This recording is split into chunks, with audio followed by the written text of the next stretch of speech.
Hey, thanks for joining me. We are looking at Wizard Alex Ross Millennium Edition. This was made by Wizard Magazine as a special, one-off issue. I mean, it's a thinner thing. It's not like quite the size of a regular issue of Wizard, but it's still pretty thick, a lot of pages, just for Alex Ross.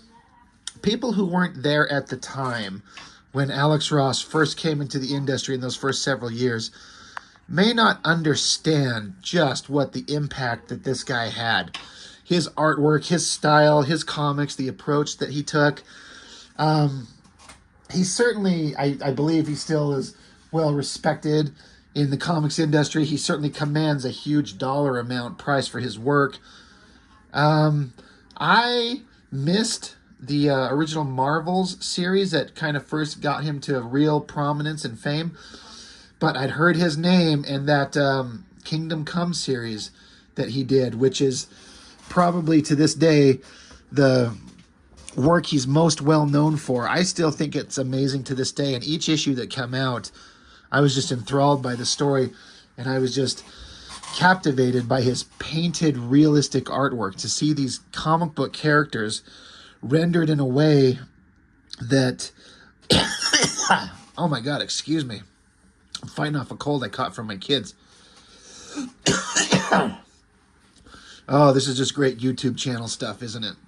Anyway, to see these characters painted in a way that's so much more realistic than you've ever seen them before. Alex Ross was just a revelation to all of us. And I look back on it now and I still appreciate it. I still like it. He's incredibly talented, like an incredibly talented painter. But I don't... Like, there was a time when it was like, oh my God, Alex Ross is doing a thing, I got to pick it up. Now it's like, I don't care. It's fine. I kind of feel like I've seen everything I kind of ever wanted to see from him, which sounds kind of bad. He did do recently, there's some new one-off Fantastic Four book that he's done, which I've seen. The Cartoonist Kayfabe guys spotlighted that book on their channel. And it looks really good. If I can find a copy of that, I really intend to pick it up. It looked fantastic. But, I don't know. It's one of those things where I'm like I was saying, he's really good, but I don't crave his work anymore. I look at this painting of Superman here. This was, I believe... He did a whole bunch of series of the DC characters, like standing full torso shots. And they released them as full-size posters that you'd hang on your wall. I don't know what the standard size of those would be. What were they? 3 feet wide by 4 feet tall? I don't know. I'm guessing just your kind of basic poster like everyone used to have. And I had, I think, all of them. And a room that I had when, a place I lived in some years ago, in my bedroom, I had all these posters of all these DC characters just lined up on my walls. 3 different walls side by side. So I was just surrounded by these DC Comics characters. And anybody who follows my channel knows that DC Comics aren't my favorite. I like Superman, I like Batman, all the basic characters. But DC Comics in general is not my favorite thing, and I don't collect them, and I don't know much about the history as much as I do like Marvel or Image. But I'm sitting here surrounded by all these DC Comics characters, and I had all these posters, and it was because of the artwork, this amazing, beautiful artwork by Alex Ross. And eventually I had to move. I took them all down, and I think I ended up throwing them all away. Or, no, I actually think I might still have them. I think, now that I think about it, I might have them out in my shed. I'll never do anything with them, but they were kind of fun to have, up around the room and just be surrounded by this incredible artwork for a time. So it's just a whole magazine dedicated to nothing but Alex Ross, his works. They do interviews with him. They show all his works, get into the nitty-gritty of everything. It's a really pretty comprehensive magazine to just spotlight this one dude.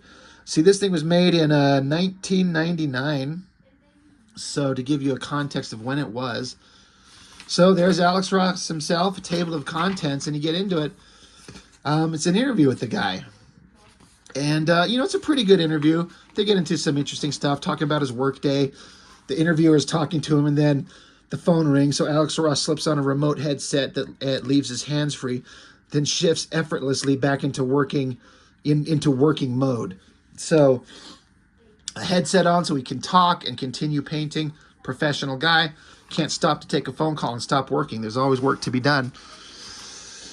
There's some of these little sidebar things that were kind of interesting. Getting to his thoughts about different things, like which artists influence Alex Ross the most. John Romita Sr., he says he made Spider-Man the most thrilling-looking character through his beautiful streamline of design and the physical symmetry he brought to his draftsmanship. George Perez, he says, Perez created my voracious appetite for drawing more and more heroes. I was a Perez clone in my early teens and love his stuff to this day. Bernie Wrightson, probably the biggest comics influence on me. He introduced me to shadow as a dominant dramatic element that can create your story for you. That's really interesting. I like that. Norman Rockwell, he says, I used to think I want people to look at my comics and feel like they've got Norman Rockwell. It's the effect of realism, but not necessarily photorealism.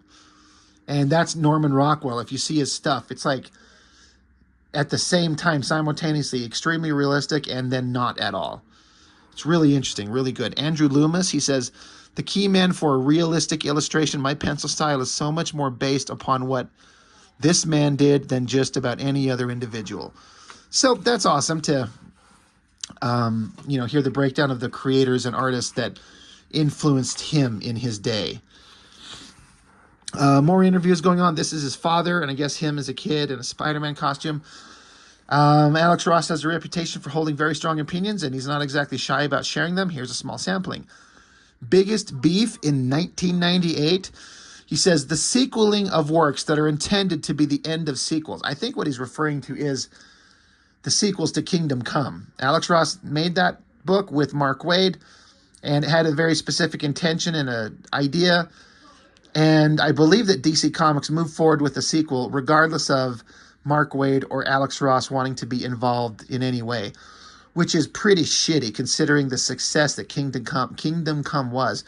It just goes to show that DC Comics and all these companies, they're all about making the money rather than the artistic integrity of asking the people who are involved if they want to make more, and if they say no, then they let it go. It's like it's a hot commodity. We got to keep capitalizing on it. Keep going. Money, money, money. They ask Alex Ross, person he'd most like to kill. He says, Mark David Chapman, the guy who shot John Lennon. I've had many time travel fantasies about catching him just the moment before he killed John Lennon. Worst movie recently seen? He says, Armageddon. That film should have been shot to the moon. Favorite movie ever? Flash Gordon. It's an irrepressibly charming film. It's big, it's sappy, it's over the top, and I absolutely love it. I've still never seen that movie. Best character design, Spider-Man. Hands down, there's no more innovative costume design than that guy. It's the be-all and end-all, which I agree. Best possible costume design in the history of ever, Spider-Man. I'd probably agree.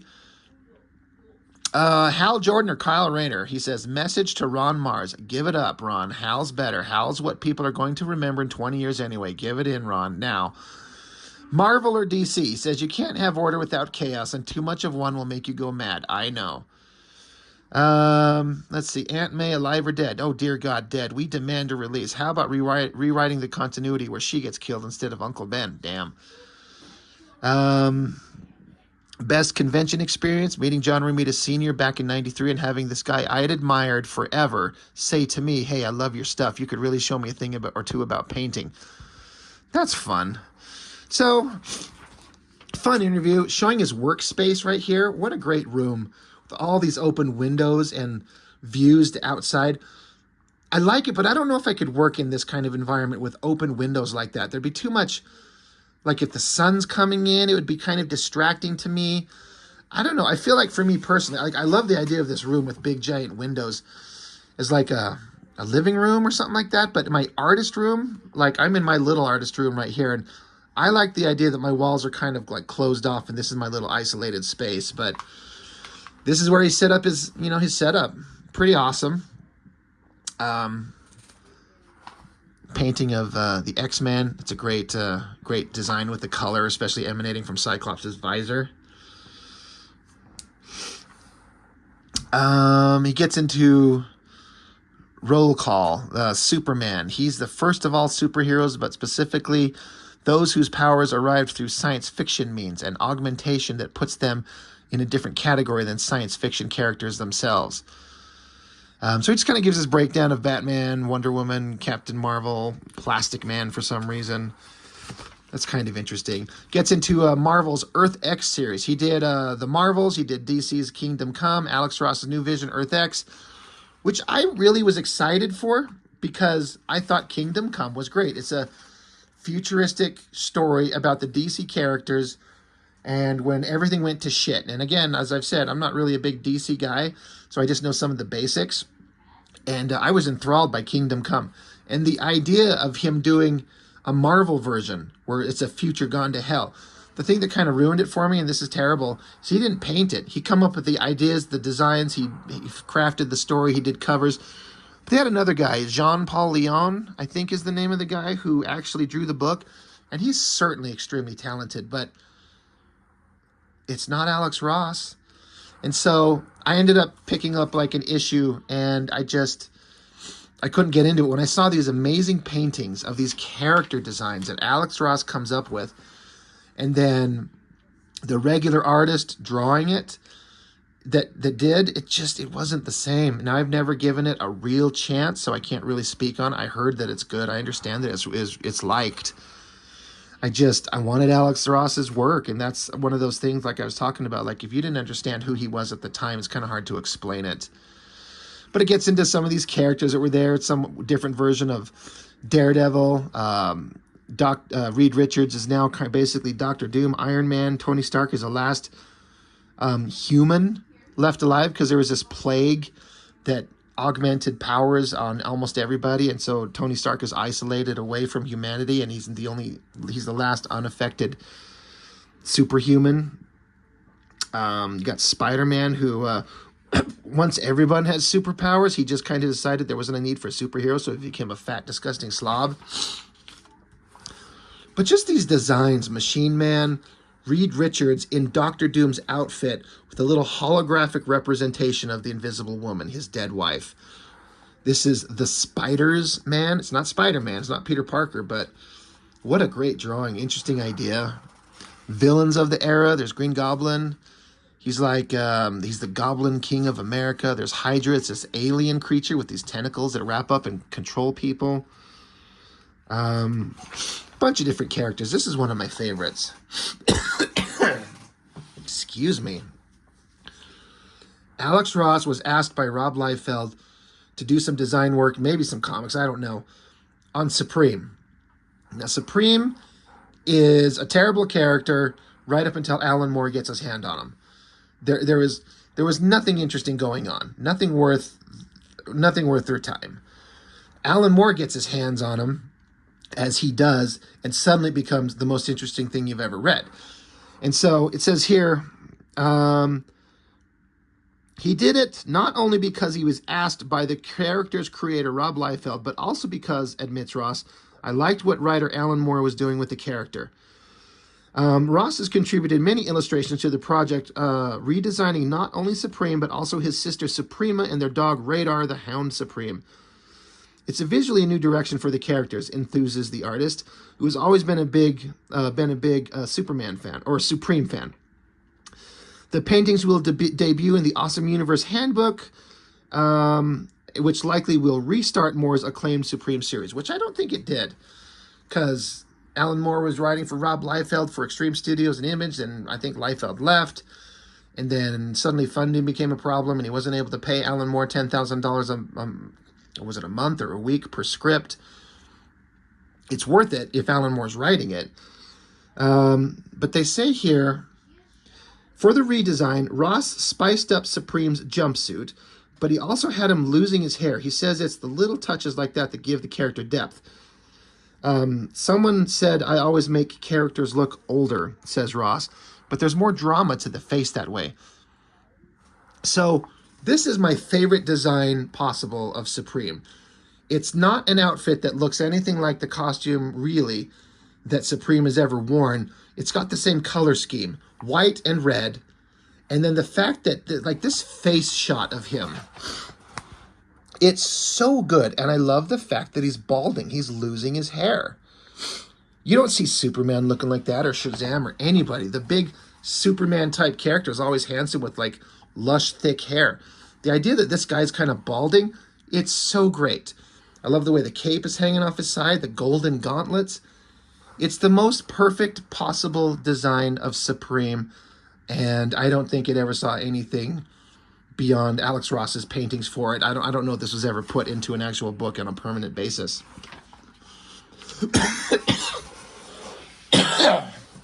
Oh my God. This is like my most obnoxious YouTube video review ever with me coughing so much. That's what I get for having children and they get me sick. Continuing on, DC Works. That's a great, he did this whole series of like origins for the superheroes, Batman, Superman, Wonder Woman, where it's just like a shot of their head and then a couple of long skinny panels just going over the basics of their origin to describe who and what the characters are. Really well done. Then here's a great shot of Alex Ross's workspace, his table. I'm kind of surprised. It's not as much of an angle. Like, it's angled up a little bit, but not as much as my desk is here. This is, like, if this is flat, my desk is angled like this, but Alex Ross's is just kind of at a slight angle. But he works differently. He's got all this shit sitting on top of the desk at an angle itself, so you can't have it too severe of an angle because everything will slide off. But just talks about all his tools and supplies. He's got speakers mounted up to the ceiling for music that he'll play, Statue of Liberty reference, paperweights, painting he's working on, an airbrush, his paints. It's just kind of neat to see an artist's workspace. I actually really enjoy seeing things like that. It's a great shot to see this guy working like that. And then he's big into action figure collectibles, like big time. I actually have that guy right there. These kind of Bruce Timm inspired. I want the Batman, but I've definitely got the Superman. That's interesting. That's fun. But these old classic action figures, he's a big collector of that stuff. And when you make as much money as Alex Ross, you're going to get it. And then there's this painting. I actually used to have this poster too of Joker and Harley Quinn. I had this up on my walls forever. And this just shows you from basic pencil sketch and all the reference that he uses. And it goes step by step and in articles, paragraphs, just going over how he does what he does. He's got photography that he does, like Polaroids, got some hot girl in some spandexy outfit, and then he gets to pose with her to be in the kind of the pose and to get the lighting that he wants for this painting. Somewhere in here, I remember he says, as he's working on this thing, he's just going over all his steps, but he says something to the effect of, he's like, truth be told, this isn't a terribly challenging piece. For him, it's pretty basic. It's just Joker with white chalky face and then red and black Harley Quinn outfit. Just get the pose and anatomy right. For him, it's pretty basic. But sometimes, yeah, right here. Truthfully, this piece isn't horribly challenging. I can finish this in one sitting of maybe 7 hours start to finish. Typically, though, I'll put the page away after I've finished the pencils and return to it on a different day just to ensure I haven't overlooked any major errors and that I still like the composition. So, yeah. There he is sitting at his desk again with all his reference laid out. Like, that's an artist table right there. Look at that. All his tools and paints and supplies. I mean, my room right here that I'm in is basically the same. It's just everything's not on the desk. It's on tables off to the side. And then little airbrush touch-ups. And then there's the final piece. And he's probably holding $30,000 right there. I mean, I don't know what he got paid for that, but I think he can make that kind of money for a cover. Like, if you want Alex Ross, you're paying for it. So this is some breakdown of some of his older sketches, early works, just random things. All good stuff. You can see how he kind of evolved his art styles. So fun stuff to look at through here. This is an early rough draft piece. Where he turned it into a more finished one that went into a Batman black and white book. I'm pretty sure I've got that book. It's a great shot of Batman out of his outfit, and you see his back just covered in scars, like seeing the damage that's done to the man. Really well done. Like this. Again, Kingdom Come Superman S symbol. It's maybe the best redesign of the Superman symbol beyond the classic one that you see on like Christopher Reeve's chest. It's a good design. But yeah, here's another shot of a couple of bits of the photo reference that he used for some of his paintings, and then the painting that he used or created after the fact. Pretty awesome stuff. I mean, he's not taking everything exact. Like this dude who's reference, you know, the reference for Superman, he's wearing like a black t-shirt and the dude's got like long hair. So you gotta, it's just a starting point. It's kind of direct you and guide you, but you don't have to be slavish to it because you're not going to get, in comic books especially, all the details you want in a photo you take yourself. You just have to get something to kind of get you going. These pencil sketches that he does are so damn good. I love these things so much. This Batman armored outfit design is fantastic. Robin in a heavily influenced from the Batman movie costume right there. Just lots of good stuff. Some Kingdom Come cover roughs and just working out ideas. More character designs. I liked his version of the Flash. He puts him in this old ridiculous, like, whatever this helmet is. But lightning, you know, electricity around him. But then the character, he does this, like, smudgy blur effect to make it look like he's always vibrating. He's always in motion. He never stands still. That is a really great take on the Flash. I've actually always really liked that. It's probably my favorite version of the character, honestly. Again, just more sketches, him doing different kind of art styles of like kind of emulating different artists of different eras, including like a Liefeld type for Supreme there. Kind of funny. I like this rough black and white painting of Reed Richards, Dr. Doom, and Captain America, and Tony Stark Iron Man from the Earth X. Pretty neat. Just more sketches, more designs, more experimentation. Danny DeVito as Wolverine. That's fun. And then it gets into his works and kind of showing the stuff that he's done and some of the backgrounds and some of the things that he's snuck in there as like references to other things. Like in the background of one of these issues, he clearly referenced David Letterman and threw that in there. And he does stuff like that all over the place. You got Batman showing up in Hellraiser. In Marvels, there's clearly a classic version of Clark Kent from the Daily Planet. So just a lot of Easter eggs that he folds in there that honestly a lot of people probably never caught on to. Like he's got the Beatles at the wedding of Reed Richards and Sue Storm. And they're kind of spread out in different places. You know, there's Nick Fury, I think it is. J. Jonah Jameson, I believe. Anyway, it's just kind of fun to have him kind of drop these things in the panels, probably to entertain himself. And then if you happen to kind of recognize what he's doing, then that's awesome. The little, so this is a Marvel's page, but there's a thing from Owlman, and the Silk Spectre from Watchmen can be seen piloting the Atlantean owl ship. He says even Alan Moore caught that. That's funny, because there they are, you know, throwing a little Watchmen reference into that series. So yeah, it's just page upon page of just these things that they throw in. One of my favorites, the bad guy from Kingdom Come, or one of them, who he seemed like he was like the antagonist of the series, Magog. He says, not coincidentally, Magog resembles Marvel's Cable, whom Rob Liefeld designed. Mark Waid asked for him to represent everything we dislike about modern anti-heroes, specifically Rob's designs, says Ross. Rob actually caught that the character of Magog was in effect him and loved it. But Magog wound up looking so cool and possessing such depth that we ended up liking him anyways. And I always thought that was great. If you go back and read Kingdom Come and just kind of look at Magog and he's just Cable, meaning a guy with like big belts and half technological kind of armors and robotic arm, and is an anti-hero that will kill in the face of the classic heroes like Superman and Wonder Woman.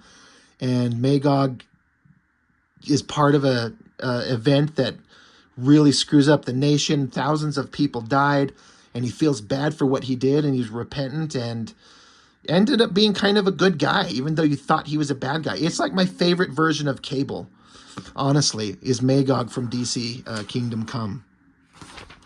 But again, it just keeps going on and on. You know, in the background of Kingdom Come, there was a Lobo. You see Rorschach back there snapping somebody's finger. Sheldon, the protagonist from Marvels, is in the audience of at the end of Kingdom Come. That's always fun. But yeah, it's just, there's so much. These just go on for pages upon pages upon pages of just all this interesting stuff. I can't imagine the time frame Alex Ross must have put in on that series to get that thing done. Just would have gone on forever. But, you know, it's good stuff if you can get your hand on this thing and if you want to kind of go through it and see all the different things that are in there. So now we're into his Uncle Sam series. There's a Crisis on Infinite Earths cover, which he just painted every DC character ever. God damn that thing. He says there's 500 characters on this cover. 500 characters on that thing. I bet they paid him. I don't even fucking, I have no idea what they would have paid him for that painting, but I bet it took forever. And this is Alex Ross's original proposal for Kingdom Come, just a breakdown of what he was kind of saying. This is what the book's about. These are the key moments. So that's really interesting. Broken down by issue 1, issue 2, 3, and 4. So that's a great way to kind of look at how this would be done, to give a good explanations for the people, to sell them on the idea of what you want to make. But again, it goes on. It's an interesting read if you're into that kind of like process stuff.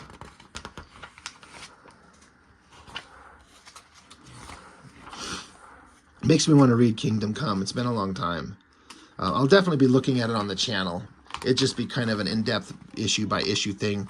It takes some time, but I'll get there. And then it's just, I think it's just a breakdown of his bodies of work. Pretty much everything he's done. Just everything. Just pictures of everything. Very prolific guy. Lots of work done. And again, this was in 1999, so make another one of these magazines. It'll be twice as thick at least. I always thought that cover right there of Superman was fantastic. That's amazing, the heavy shadow on him.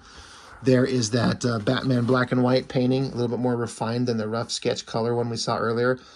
The idea that Batman's got all these scars covering his body, I mean, it's so exactly right. That's how he would look. And just covers upon covers. It's all really good stuff. And then some kind of contest, and then stuff from him when he was like a little kid. That's it. So, you know, Wizard kind of ended up sucking a lot, but it did some really cool shit. And if you were really into Alex Ross, and at the time everyone was, this was awesome. This was really fun to get. Just everything you ever wanted to know about the guy, and a breakdown of everything he's done and all the little secrets and Easter eggs shit and stuff that he's thrown into his works. That's all in here. So for, what was the price tag on this thing? $5.99. You know what? It was worth it. You know, Wizard did some good work here. I actually think this is a really good thing. And since print is basically dead, does anybody buy magazines anymore? You know, it's kind of a shame that you don't get things like this. What is the replacement for this? Just like a website to go read? But you get distracted and you go look at naked girls on Instagram instantly. It's just kind of dumb. It's kind of unfortunate that physical media like this doesn't really exist the way it used to. It's a good book. Good magazine. I highly recommend it if you can get your hands on it. Anyway, that's it. Alex Ross from Wizard. That's all I've got for now. Thank you for watching. I appreciate it. I'll see you on the next one.